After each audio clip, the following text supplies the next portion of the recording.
So first we're gonna start off with kind of a high level SEO 101, okay?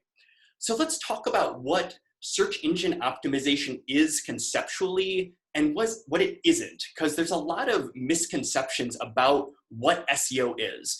So first off, when we're talking about SEO, we're talking about the organic search results, meaning that if you go to Google, you type in a keyword and you see a bunch of results on the SERP, the search engine results page in Google, and then you scroll past those paid ads and there's all that organic free information.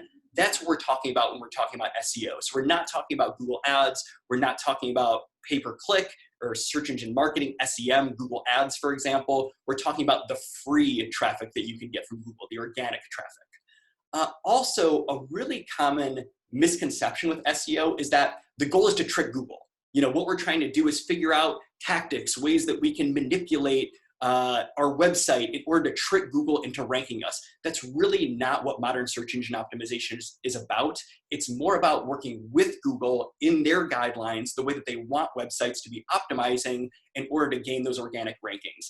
And that's just a much better long-term strategy. There are certainly a lot of what we call black hat tactics to try to get high rankings in Google, but I can tell you that 9 times out of 10, trying to trick Google into rankings might equate to a short-term traffic increase, but it's not a good long-term strategy. Eventually, Google's gonna figure out what you're doing, and they might de-index you, they might dock you in rankings or organic traffic, but it's not trying to trick Google.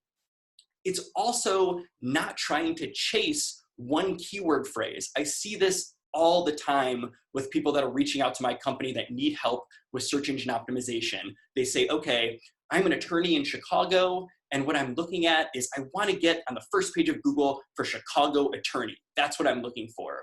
That's not a good approach, and it's not a good tactic to figure that you just want to be ranking for that one keyword in the first page of Google, and you're going to spend all your time just chasing that phrase.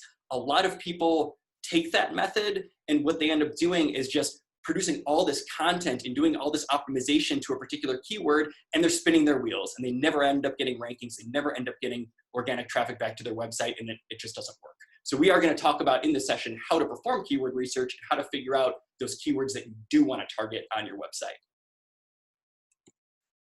So when we're talking about SEO, primarily we're talking about Google. Why? It's simple. They have the lion's share of the search market. So right now, Google is sitting at about 89% of the total search market, followed by Bing at 6.11%, followed by Yahoo with a small percentage, followed by DuckDuckGo, which is a privacy-focused search engine, followed by MSN, which I don't know who's still using MSN. Apparently 0.05% of people in the United States are still using it. I didn't even know that that really existed anymore. But basically when we're talking about SEO, we're talking specifically about optimizing for Google and to a degree to Bing as well.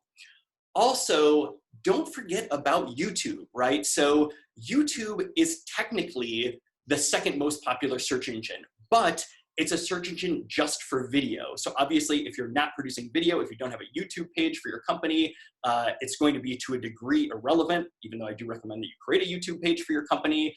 But keep in mind that when we're talking about SEO, we're primarily talking about Google SEO, because that's where you'll get organic traffic back into your website, and then you can turn that traffic into leads, into sales, into people signing up for your webinar, people signing up for your newsletter, or whatever your desired action is that you want people to take. And so why do we even care about this in the first place, right? Well, it's because the average American conducts about 1,200 searches per month, right? That's a lot of searches. You've probably done a handful of Google searches already today. After this webinar, you're probably gonna do some more. But you know, people use Google a lot. That's why we care so much about showing our rankings and getting traffic from Google specifically, is because people use it. Also, very important, 92% of the clicks happen on the first page of the search results. So there's an old SEO joke, the best place to hide a dead body is in page 2 of the Google search results. Why? Because nobody looks there, right? Nobody goes to page 2, very few people go past page 1. So when we're talking about getting rankings in Google or getting organic traffic, we're talking primarily about trying to get it from page 1 of Google. Also, keep in mind that about 32% of the clicks go to the first listing in Google, right? So not only are you looking to be on the first page of Google, but if you can, you want to be in the first organic listing in Google. And this is a really interesting stat that 51% of conversions originate from organic search. So almost half of all conversions on the internet come from organic search, right? And what do we mean when I say conversions, right? Conversions from an SEO or from a digital marketing perspective is a desired action that you want the user to take. Meaning, if I'm an e-commerce website, my desired conversion is probably for somebody to go to my website and purchase a product. If I'm a B2B company, it might be for somebody to go to my website and then fill out a lead form or use a tool like Calendly to schedule some time on one of my sales reps' calendars. But that conversion that I'm going to talk about throughout this presentation, it refers to that desired action, whatever you want people to do. So what are some of the benefits of search engine optimization? So higher organic keyword rankings, meaning you show up higher in the Google search results for the keywords that you're targeting. More relevant traffic because you're showing your website to people that are proactively looking for your products or services. Improved conversion rates from relevant traffic. So think of that, this part, think of it this way, right? If you have somebody that is searching specifically for your product or service, that is probably going to be higher converting traffic than somebody that just sees a link on social media or in an email or something like that, where they're not proactively looking for what you offer, but they happen to see it. If they go back to your website, the conversion rate's probably going to be lower than somebody that's searching specifically for what you do in a search engine, right?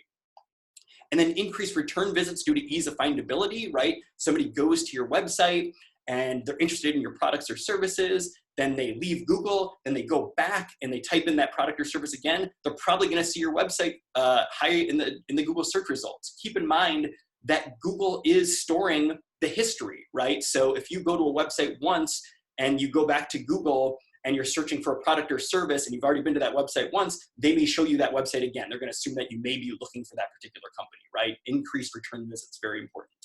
Heightened brand awareness, right? If you're able to rank on the first page of Google for the products or services that you offer, then people are gonna see you. And what you're gonna get is what's called unbranded traffic, which basically means somebody types in your product, they type in your service, but they don't type in your brand name. They don't know about you yet.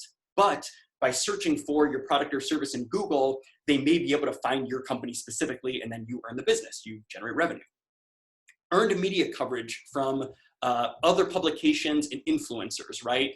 Meaning that I'm a search engine optimizer, I release a blog post on a really timely, relevant topic.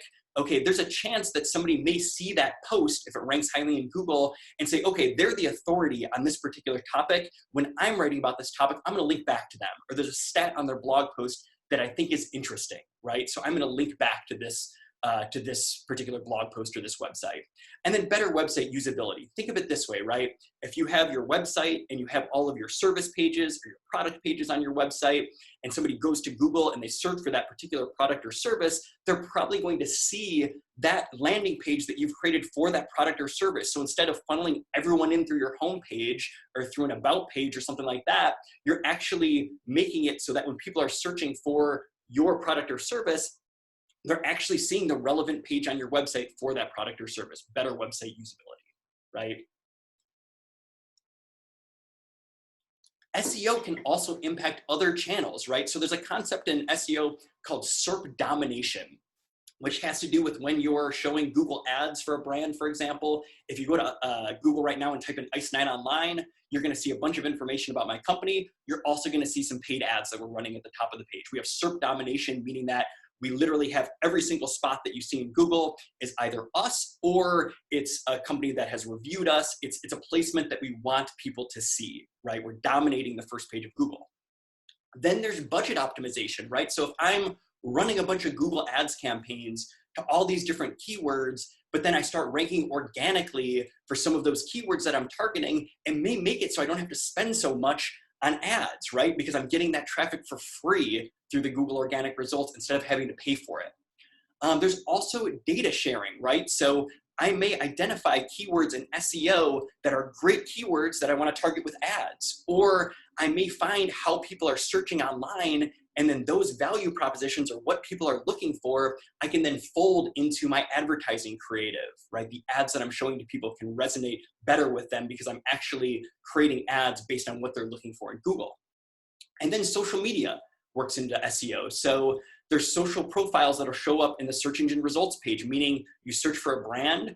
Part of what that brand wants to show up in Google is their Facebook page, their Twitter page, their YouTube channel, if they have one, whatever social profiles they have. There's also social sharing, which helps for SEO, right? That's a social signal to Google. If somebody is sharing your website a bunch recently, or a particular blog post that you produce, or a product page, whatever the case may be, that will help for your SEO. Those are all cues to Google that, hey, this is a very authoritative page because people are sharing it on social media.